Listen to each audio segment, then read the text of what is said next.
Minister of Finance and Deputy Prime Minister to Canada, Chrystia Freeland. Many people would think that she is just unequipped to do her job. She doesn't know what's going on in the economy. But then this old video resurfaced thanks to Vesper Digital on X, showing that she knows exactly what's going on in the economy. And, well, perhaps they're just laughing at us as they drag Canada down further into the hole. Oh, God, look at that smile.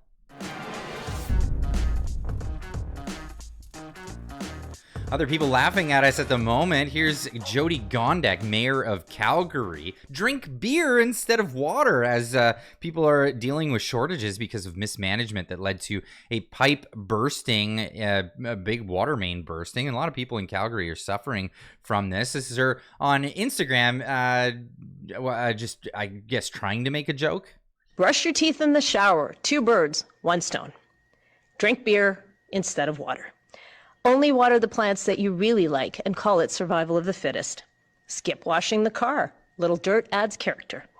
Imagine you're on a game show and the prize... That's enough of that. Anyway, she's having a lot of fun with this as a lot of people are suffering over this. A lot of their plants dying, people having a lot of issues because they can't get enough water. National Post reporting that millions down the drain. Water tech company says Calgary's problems go beyond a recent break. Alberta's growing population is putting additional strain on the province's already stretched water system. Yes, that's right. It's a mismanagement problem.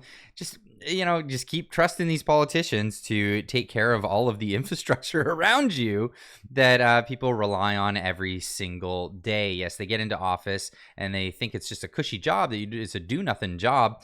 It does require actual management of infrastructure and things like that. Just wait until you get into your 15-minute cities that they're pushing forward and see how that works out. And why don't you just rely on everything that they do? This is why many people are becoming more proficient with just different ways of taking care of themselves rather than relying on government services. But is this just in the provinces? No. This is on a federal scale. Of course, this is a video that just resurfaced of Chrystia Freeland talking about, well, carbon taxes and petrol in the economy. Vesper Digital here putting this out there. The truth, courtesy of Chrystia Freeland, admitting fossil fuels are abundant and the real reason the Liberal Party is pushing the climate change agenda. Western Canada stand up. Hint, it's not about excess carbon. No, it's not about excess carbon. And I even replied to this saying another great find from Vesper Digital. Chrystia Freeland isn't an idiot. She just plays one on TV and in Parliament. Since before 2015, the Liberals knew the carbon tax had nothing to do with carbon. It was always meant to cover their spending. Hint, it didn't cover their spending. Let's get into this video and see exactly what they knew and when they knew it. This is amazing. Whether we're actually at sort of a pivot point where fossil fuels are coming back, huge natural gas discoveries in the United States. We're seeing now oil sands, we're seeing the Brazilian discoveries, and we're seeing it reflected in the price. I was at the end of last week at the St. Petersburg International Economic Forum. Shell representatives were there in force. And the big preoccupation there was not, are we running out of fossil fuels? The Russians are worried that there's too goddamn much of it on the market right now, and the prices are too low, and they were bitching about the excellence of the U.S. companies that are finding a lot of it. Gazprom, the mighty Russian gas producer, is now saying, Jesus Christ, the Americans have a lot of gas now. So I would like you, Russ, to comment on this and talk about what impact that's going to have on the politics. Because, if we find that our fossil fuels are a lot cheaper, and this economic pressure that we had really been worrying about, certainly up to 2008, that pressure is gone. Aren't we going to forget about these issues for a while? I'm personally a guy that I don't like sound bites as a rule, but I do believe in the all of the above strategy, because I don't think renewables can get to a major portion of the supply of world demand by 2050 and completely displace fossil fuels. Okay, so Alexis is wrong. We're not going to be off fossil fuels in 2050. I think it's going to be a challenge. I think you're going to have. I think it would have to have a growth that is unprecedented in any other energy development that we have ever seen. You take wood, coal, petroleum products of any kind, the growth rate that you have to have would be unprecedented. I think you have to continue to try, but I think we also have to be very realistic and recognize that coal and natural gas, no matter where that natural gas is produced, from Russia to supply Europe or within our own borders, which has been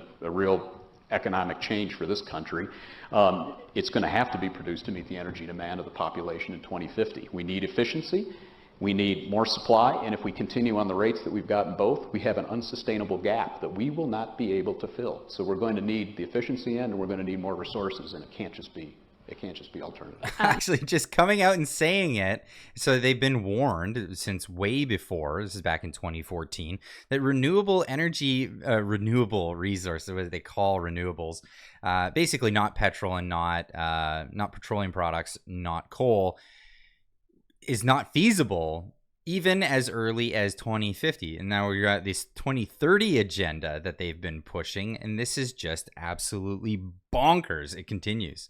My name is Jamie Cox, and full disclosure, I work for Shell, and I am an evil big oil lobbyist. So I guess my question here is, how can we, having been on the government side, are there things that we're not doing that we should be doing?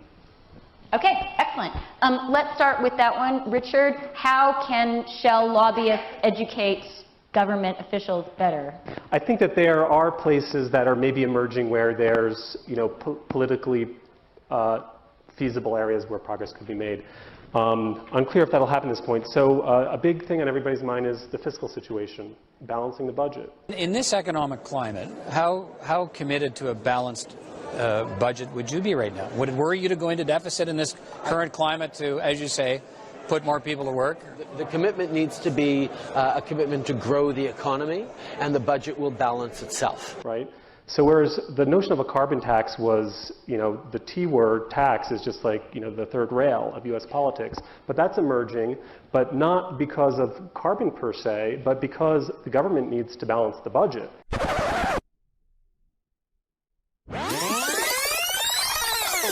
But not because of carbon per se, but because the government needs to balance the budget, right? And if you can do that in a way that actually makes the overall tax system more efficient, which you could potentially do, there's maybe an opportunity there.